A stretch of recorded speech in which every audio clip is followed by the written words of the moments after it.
হায় মুসলমান, এই নাফরমানও দিনের পর দিন একটা সেজদা দেয় না, একটা ওয়াক্ত নামাজ পড়ে না। কারণ ওই যে সুখে আছে, যে কথা বোঝেন নাই কথাটা, রোগ নাই, যে কোনো পেরেশানি নাই, এই কারণে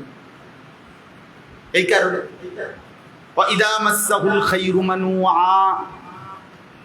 এই যে ছেলেরা দেখেন সুস্থ স্বাভাবিক, মাথার চুল থেকে পায়ের নখ পর্যন্ত সবকিছু ঠিক আছে, হাত পাও শরীর অঙ্গ প্রত্যঙ্গ একদম সুস্থ, মানুষের যৌবন, মানুষের কুওয়াত।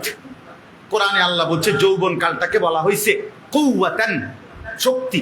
শক্তি মানেই যৌবন, যৌবন মানেই শক্তি। শিশুকাল এ তো দুর্বল, বৃদ্ধকাল এটাও দুর্বল, মাঝখানে শক্তির কাল কোনটা?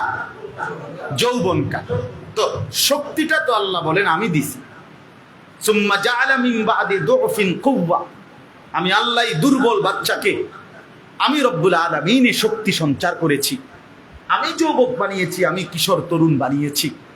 তাহলে যেই আল্লাহ আমাদের এই মুহূর্তে মাথার চুল থেকে পায়ের নখ পর্যন্ত সুস্থ স্বাভাবিক সবল বানাইলেন, সেই মালিককে সেজদা না করা কেমন বিষয় এটা বলে? ছেলেগুলো দেখবেন স্বাভাবিক মানুষ, সুস্থ মানুষ, দিনের পর দিন একটা মোবাইল টিপতে টিপতে, বন্ধুদের আড্ডা দিতে দিতে, এক নারীর কল্পনা করতে করতে এই শাহওয়াতের রুগী, এই অবৈধ কামনা বাসনার রুগী, লজ্জাস্থানের চাহিদা, তার লজ্জাস্থানের যে যৌন চাহিদা, এই যৌন চাহিদার কারণে আল্লাহ ভুলে গেছে, আখিরাত ভুলে গেছে, নামাজ ভুলে গেছে, দুনিয়া ভুলে গেছে, বংশের ইজ্জত ভুলে গেছে, মা বাবা দেশ সমাজ জাতি সকলের সম্মানকে কোরবানি করে দিয়া, জবাই করে দিয়া এই জানোয়ারের মতো শুধু নারীর পিছনে আর ছবির পিছনে আর উলঙ্গ দৃশ্যের পিছনে ছুটছে তো ছুটছে। হায় মুসলমানের বাচ্চা, এরপরে গন্তব্য গিয়ে থামবে কোথায়? কত নারী দেখলে শখ মিটবে? কত ঘন্টা মোট মোবাইলে উলঙ্গ ছবি দেখলে তৃপ্তি হবে? থামবে কোথায়? কতদিন পরে থামবে বলেন? আমি সব সময় বলি, লোনা জলে তৃষ্ণা মেটে না, তৃষ্ণা মেটে না। যে পানি লবণাক্ত, সমুদ্রের পানি, এটা পান করলে তৃষ্ণা মেটে না, লোনা পানিতে তৃষ্ণা মেটে না। ঠিক তেমনি ভাবে খোদার কসম, কোনো গুনাহ তৃপ্তি দেয় না। গুনাহ কি দেয় না? তৃপ্তি দেয়। এক সাগর মদ খাইলো, ওই মদখোর তৃপ্ত হয় না।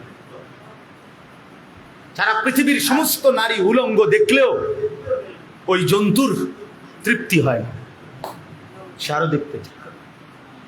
কিন্তু যার স্ত্রী হালাল আছে, সে একজন পবিত্র স্ত্রী নিয়েই 70 বছর পার করে দেয়, তার একজন দিয়ে চলে। যে হালাল পবিত্র পানি পান করে, তো সে 3 চুমুক পানি পান করলেই তার তৃষ্ণা কি হয়ে যায়? মিটে যায়। এই জন্য গুনাহ তৃপ্তি দেয়। তো আল্লাহ তাআলা বলেন, আমার বান্দার স্বাভাবিক হালাত হলো 3টা। এক, সে অধৈর্য, ভীরু, লোভী, আমি আল্লাহর উপরে ভরসা রাখতে চায় না। অথচ মুমিনের কাছে আল্লাহর চাওয়া, মুমিন সর্বাবস্থায় ভরসা করবে কার উপরে? ওয়ালা রাব্বিহিম ইয়াতাওয়াক্কালুন। আল্লাহ বলেন ঈমানদার তো তারা যারা তাদের রবের উপরেই ভরসা করে। কুল লান মুসিবানা ইল্লা মা কাতাবাল্লাহু লানা হুয়া মাওলানা ওয়া আলাল্লাহি ফালিয়াতাওয়াক্কালিল মুমিনুন। আল্লাহ বলেন, বন্ধু আমার, নবী আমার, আপনি বলে দেন, ঈমানদার বান্দাদেরকে বলে দেন, শোনো আমার উম্মত, কোন মুসিবত, কোন বিপদ আমাদের উপরে আসবে না। আসবে কেবল সেইটাই যা আল্লাহ আমাদের জন্য লিখে রেখেছেন। আল্লাহই আমাদের অভিভাবক। ওয়া আলাল্লাহি ফালিয়াতাওয়াক্কালিল মুমিনুন। আল্লাহর উপরেই মুমিনের ভরসা করা উচিত। কার উপরে? আল্লাহর উপরেই, আল্লাহর উপরেই। এজন্য মুমিন মানেই আল্লাহর উপরে ভরসা করবে। এই ভরসা, আল্লাহর সাথে সম্পর্ক যার ছুটে যায়, আল্লাহকে যে ভুলে যায়, আল্লাহর বন্দিগি যে ছেড়ে দেয়, আল্লাহর গোলামি যে ভুলে যায়, আল্লাহর কোরআন থেকে সম্পর্ক যার বিচ্ছিন্ন হয়, সে কিন্তু কোনোভাবেই আল্লাহর উপরে ভরসা করতে পারে না। সে কোনোভাবেই হালালের দ্বারা চলে না। দেখে নাও, যার কোরআনের সাথে সম্পর্ক নাই, নামাজের সাথে সম্পর্ক নাই, আল্লাহর ইবাদতের সাথে সম্পর্ক নাই, খোদার কসম ওই নাফরমান সে অধৈর্য, সে পারে না দুনিয়া পুরোটা সিরা খেয়ে নেবে, যা পাবে সব তার দরকার, কারণ সে তো বৈধ অবৈধ তার কোনো পরোয়াই করে না। আর কি আল্লাহ বলেন, আর হলো এই আল্লাহর বাঁধন থেকে মুক্ত যে মানুষ, সে তার জীবন চলার পথে যখনই একটু হোঁচট খায়, একটু পেরেশানি অথবা তার প্রত্যাশা মতো হয় না, তখন হতাশ হয়ে পড়ে, হতাশ হয়ে পড়ে। ইমানদার হতাশ হয় না, নাফরমানি হতাশ হয়, হতাশ হয়। আর আল্লাহ তাআলা বলেন 3 নাম্বার হলো, যখন প্রত্যাশা মতো সবকিছু মিলে, তখন আমি আল্লাহর হক আদায় করতে কার্পণ্য করি।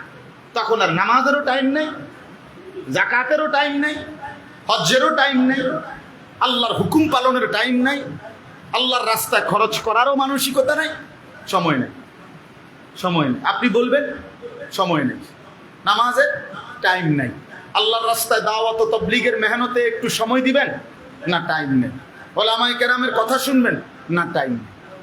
আমার জীবনে আমি কত দেখছি, কত সম্পদশালী ব্যক্তি দুনিয়া নিয়ে এত ব্যস্ত, ওই এরকম মাহফিলে কত দেখছি জীবনে, আজকে এত বছরে আইয়া বক্তৃতা মারে, বক্তব্য দেয়, উনি বক্তৃতা দেয়, দিয়া 2-5 মিনিট বক্তব্যের মধ্যে বলে, হুজুররা যে সমস্ত কথা বলে, আমাদের উচিত এই সমস্ত কথাগুলোর উপরে আমল করা, এগুলো মেনে চললে আমাদের অনেক দুনিয়া আখেরাতের কল্যাণ হবে, আমাদের উচিত।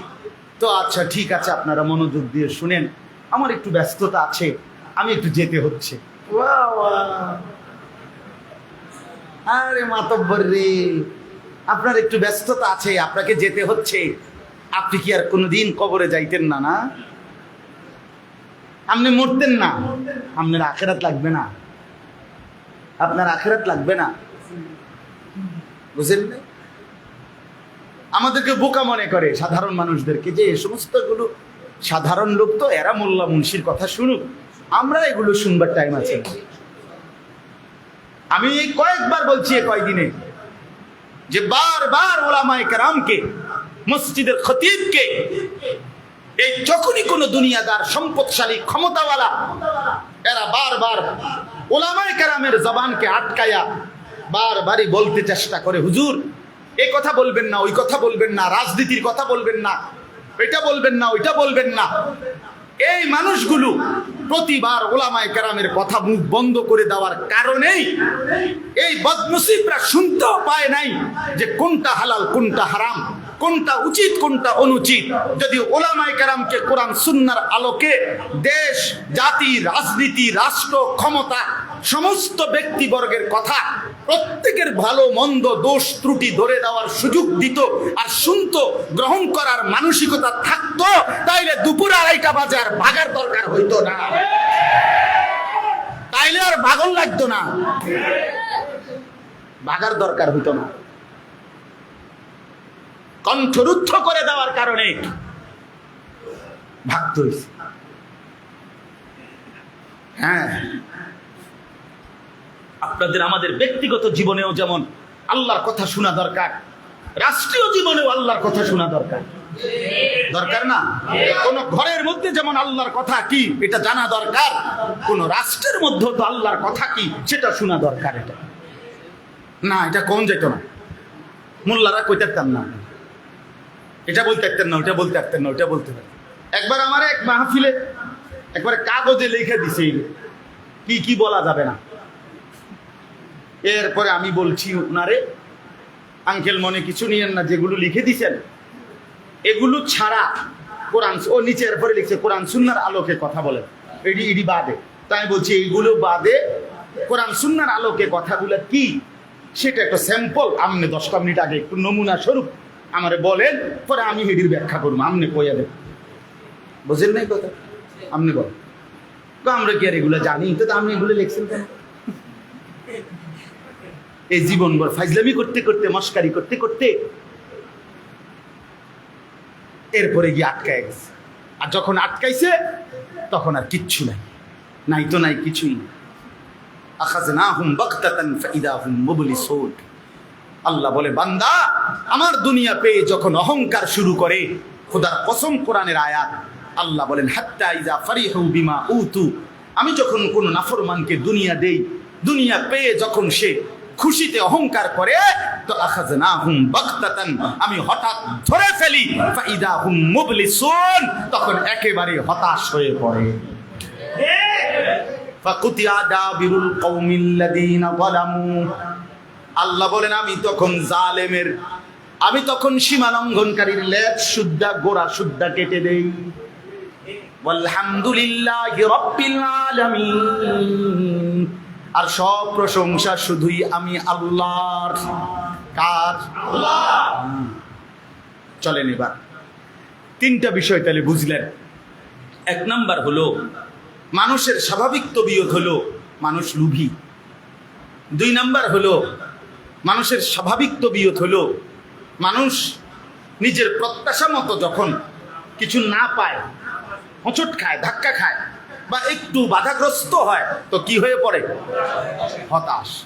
আবার যখন প্রত্যাশা মতো, চাহিদা মতো সব পায়, তখন আল্লাহর হক আদায় করতে কি করে? কৃপণতা করে, ভুলে যায়। তো আল্লাহ তাআলা বলেন, এই মন্দ অভ্যাস থেকে বাঁচবে কারা? এই তিনটা দোষ নাইরা, কথা বলেন না কেন? সবসময় বুঝি আমার চাহিদা মতো সবকিছু পূর্ণ হইতে হবে, আল্লাহ পাক এটা দিতে বাধ্য। আমি আজকে গমু বা বিরিয়ানি, আজ বিরিয়ানি হইতে হইব, আজকে গমু খিচুড়ি হইতে হইব নাকি? তা হ্যাঁ, বুঝেন না? তাইলে আল্লাহ তাআলা বলেন, এই যে মন্দ অভ্যাস, যে ভীরু, অথবা প্রত্যাশা মতো না পাইলে হতাশ, অথবা চাহিদা মতো পাইলে আল্লাহর হুকুম পালনে কার্পণ্য, এই মন্দ অভ্যাস থেকে বাঁচবে কারা? বেঁচে থাকে কারা? আল্লাহ বলেন, ইল্লাল মুসাল্লিন, পাক্কা নামাজি যারা। সুবহানাল্লাহ। আল্লাহ বলেন, এই তিনটি মন্দ অভ্যাস থেকে বেঁচে থাকতে পারবে তারা যারা পাক্কা নামাজি। ইল্লাল মুসাল্লিন,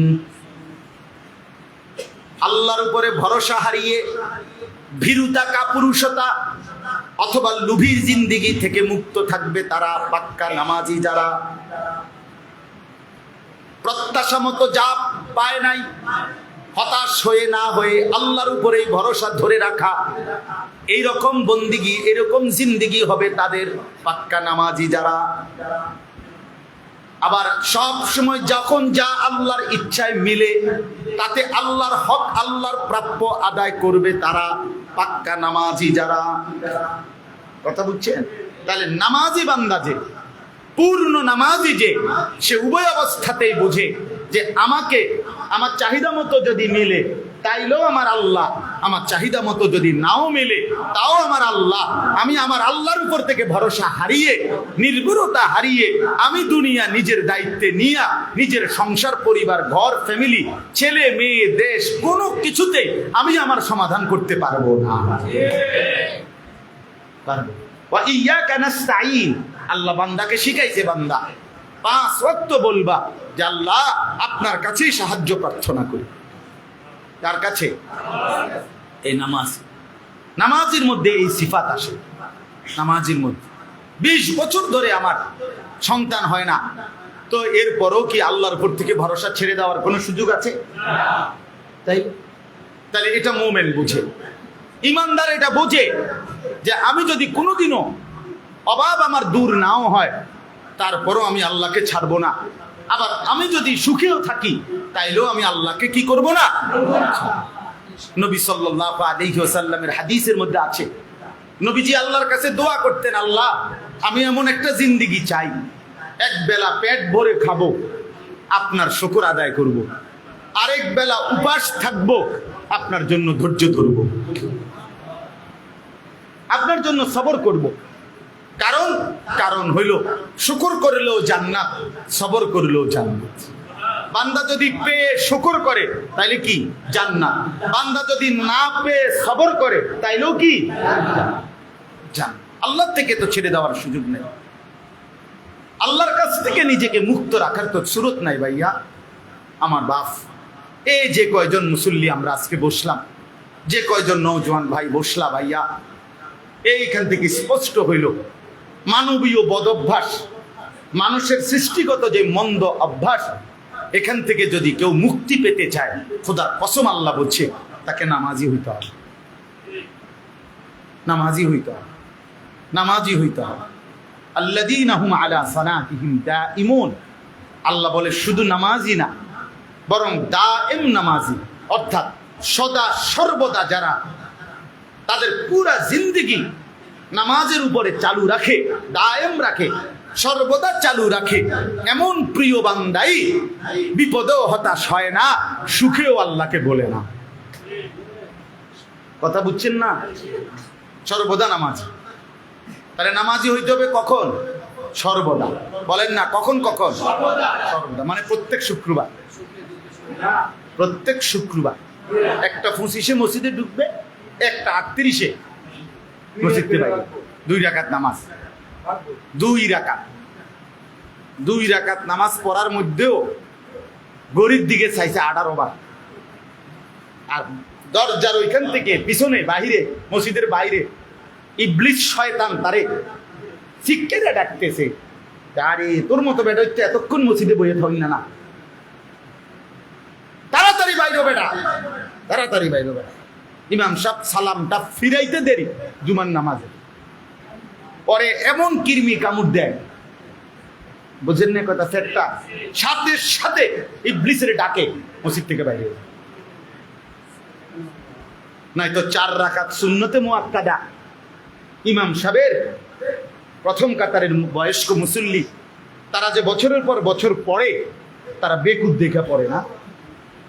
কথা বলেন না কেন? জুমার নামাজের 2 রাকাত ফরজের পরে যে আরো 4 রাকাত সুন্নত পড়ে, এই হুজুর এবং এই যারা পড়ে নিয়মিত, এরা বেওকুফ না? আর আমনে সালাত, আমনে সালাত, এটা হুজুরের আব্বা সম্পত্তি, হুজুরের বাড়ির থেকে আনছে দেখে এটা পড়ে। যদি কোরআন সুন্নাহর মধ্যে না থাকতো, রাসূলুল্লাহ সাল্লাল্লাহু আলাইহি সাল্লামের আমল যদি না থাকতো, তাইলে কি এটা হতো? এটা উলামায়ে কেরাম পড়তো? তাইলে এই জন্য সর্বদা নামাজ মানে কি? শুধু জুমা? কথা বলেন না কেন? শুধু জুমা? কয় ওয়াক্ত? 5 ওয়াক্ত প্রতিদিন।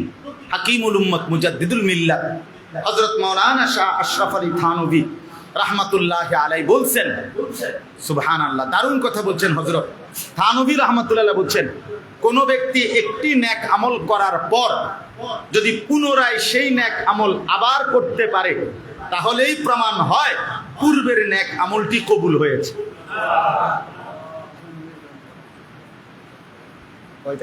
আমি এখন এমনি শেষ করে দেব, ওই 45-এ আমার বয়ান শেষ, আমি 45 পর্যন্তই বয়ান, অসুবিধা না। 45 বাজছে এখন? জি। তা এরপরে আপনি বুঝেন যে হাকিমুল উম্মত থানভী রাহমাতুল্লাহ আলাইহি বলেন,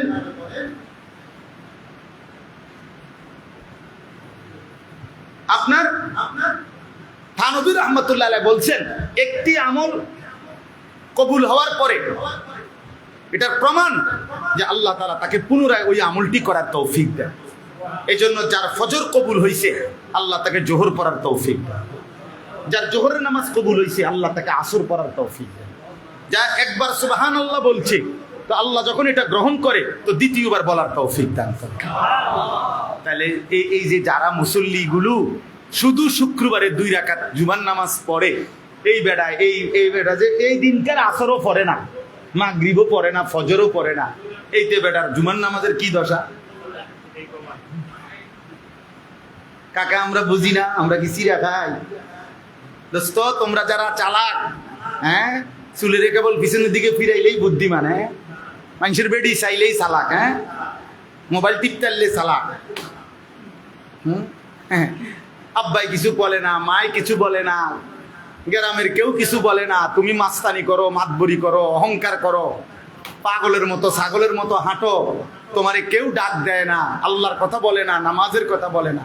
আমি তো পরিষ্কার বলি, পরিষ্কার এই ছেলে শোন বেটা, যাকে তার মা বাইচা থাকার পরেও, বাবা বাইচা থাকার পরেও, যেই সন্তানকে ওই ঘরে ঘুমাইবার পরেও আপন মা বাপ নামাজের কথা বলে না, খোদার 65 দিন 365 দিনে কোনোদিন ফজরের নামাজ পড়ে না, খোদার কসম তোর রূপে আল্লাহর লানত, আল্লাহর লানত, আল্লাহর লানত, তোর মা বাপ তোরে পছন্দ করে না, এই জন্য আল্লাহর লানতের কারণে তোরে সবাই ছেড়ে দিছে, তোরে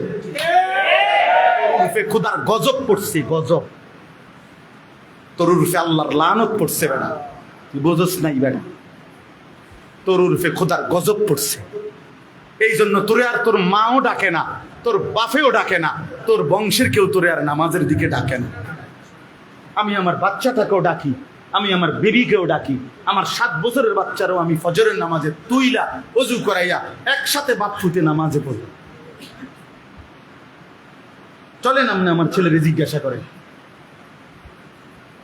এটা মনে করছে রঙের গুড্ডি উড়াইতে আছে, কথা বুঝছেন না? আমার তো কেউ কিছু কয় না। আরে তোর রূপে খোদার গজব দেখে না, তোরে কেউ ডাকে না। আল্লাহ থেকে যখন বান্দার থেকে যখন আল্লাহ পাক নজর সরায় ফেলে, তো পুরা মখলুকাত তারে অপছন্দ করে। হয়তো আল্লাহর নজর থেকে সরে গেছে, কথা বুঝছেন না? এই জন্য পুরা মখলুকাত থেকে সরে গেছে, কেউ তারে আর পছন্দ করে না। ওহ, একদিনও নামাজ পড়ে না, কেউ কিছু বলে না। আপনি কি মনে করেন বেটা তার উপরে কেমন খোদার গজব পড়ছে? কেউ তারে কুদ্দুর ডাকেও না, কেউ কুদ্দুর জিঙ্গায়ও না, কিরে বেটা তুই যে এইভাবে একটা মুসলমানের বাচ্চা যে এইভাবে নষ্ট হয়ে যাইতেছ, ঘটনাটা কি তারে ফুল? আরে কিরে তোর আল্লাহ নাই, তোর কি খোদা নাই, তোর আখেরাত নাই, তোর মরণ নাই, কেউ তারে মনে করাই দেওয়ারও নাই। এটা তো বদনসিব। এই জন্য দয়া করে আল্লাহ পরিষ্কার বলছেন, ইল্লাল মুসাল্লিন আল্লাযীনা হুম ফি আলা সালাতিহিম দাইমুন। আল্লাহ বলেন যারা দায়েম সদা সর্বদা নামাজ আদায় করে, আমার সেই বান্দাগুলো যাবতীয় মানবীয় দোষ ত্রুটি থেকে মুক্ত থাকে। ওয়াল্লাযীনা ফি আমওয়ালিহিম হাক্কুম মালুম। আল্লাহ বলেন এবং যারা নামাজ তো পড়ে, সাথে সাথে আল্লাহর দেওয়া অর্জিত সম্পদ যা কামাই রোজগারি, তার মধ্যে এই কথা নিশ্চিত মনে করে যে আমার এই সম্পত্তির মধ্যে লিসাইলি ওয়াল মাহরুম, অভাবী বঞ্চিত দুস্থ গরিব অসহায়েরও হক আছে। আমার টাকাটা শুধুই আমার না, আমারে আল্লাহ দিছে যদিও আমার হাতে, কিন্তু আমার এই সম্পদের মধ্যে যাকাত আছে, আমার এই সম্পদের মধ্যে ফিতরা আছে, আমার এই সম্পদের মধ্যে গরিব দুঃখী অসহায়েরও কি আছে? হক আছে। আল্লাহ বলেন এই মানসিকতা যা অর্থ সম্পদের মধ্যে যে মনে করে যে আমার টাকা পুরোটা আমার না, শুধু আমারে আল্লাহ যদিও দিছে, কিন্তু এর মধ্যে গরিবের হক আছে, বঞ্চিতের হক আছে, এতিমের হক আছে, অসহায়ের হক আছে, আপনজন গরিব গোরাবা যারা তাদের হক আছে, আমার উপরে এখানে যাকাত আসতে পারে, আমার উপরে ফিতরা আসতে পারে, আমারে দান সদকা করতে হবে। এই মানসিকতা যাদের মধ্যে আছে অর্থ সম্পদের ব্যাপারে, আল্লাহ বলেন তারা এই উপরুক্ত মন্দ অভ্যাস থেকে মুক্ত। সে বুঝে যে পুরা টাকা আমার না, পুরা টাকা কি না আমার, আমার না। ওয়া আহসিন কামা আহসানাল্লাহু ইলাইকা। আল্লাহ কোরআনে বলছে, বান্দা আমি তোমাকে যে সম্পদ দিয়ে দয়া করেছি, আমি যাকে দেই নাই তাকে আমিই দেই নাই, তুমি তারে দাও, আমি বিনিময়ে তোমাকে উত্তম বিনিময় দেব। আল্লাহ বলেন দুইটাই আমার কুদরত। ওরে দিছি কেন? আমি দিছি। ওরে দেই নাই কেন? আমি দেই না, আমি দেই না, তুমি দাও। ইরহামু মান ফিল আরদ ইয়ারহামুকুম মান ফিস সামা। নবীজি বলছে জমিনে যারা আছে তুমি তাদের প্রতি দয়া করো, আসমানে যিনি আছেন তিনি তোমার উপরে দয়া করবেন। সুবহানাল্লাহ। আমি দিলে দেব 5 টাকা, তিনি দিলে দিব 15 টাকা। কথা কয় না? আল্লাহ আল্লাহ দিবে হিসাব ছাড়া। আল্লাহ দিবে কি ছাড়া? ওয়াল্লাযীনা ইউসাদ্দিকুনা বিয়াউমিদ্দিন।